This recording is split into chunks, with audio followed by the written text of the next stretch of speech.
Bonjour, je suis Yann Rutilli, le président de l'Usactifensch, l'association de défense des usagers et usagères des transports en commun à Thionville et dans la Fensch. Voilà, cette courte vidéo pour vous tenir informé de la bonne nouvelle que je viens d'apprendre à l'instant, à savoir que la communauté d'agglomération de Thionville-Porte de France consent à revenir sur les tarifs qui seront donc appliqués au parking relais de Thionville-Metsange.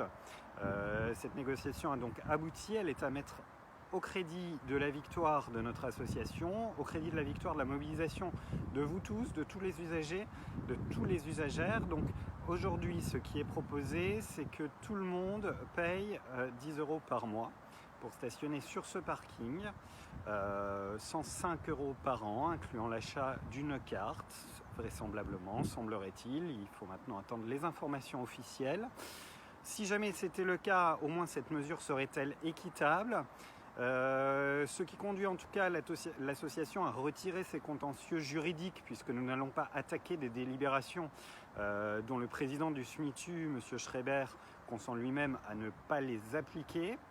La position de l'association est qu'il y a quand même eu une promesse électorale qui était une promesse de gratuité.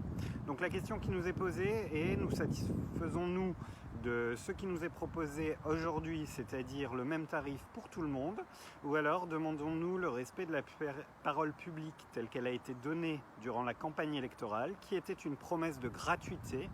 Donc voilà, si jamais nous arrêtions là ce combat, nous en revenons à des tarifs plus raisonnables, des tarifs équitables pour tout le monde. Et puis malheureusement, nous sommes maintenant habitués aux trahisons de la parole publique du président de la communauté d'agglomération de Thionville-Porte de France. Donc ce sera à mettre au crédit de ces paroles politiques non tenues. Nous allons organiser un sondage auprès de nos adhérents et de nos adhérentes pour savoir si vous souhaitez que nous nous satisfaisions de cette décision ou si vous souhaitez que nous continuions à réclamer la gratuité pour tout le monde. À bientôt.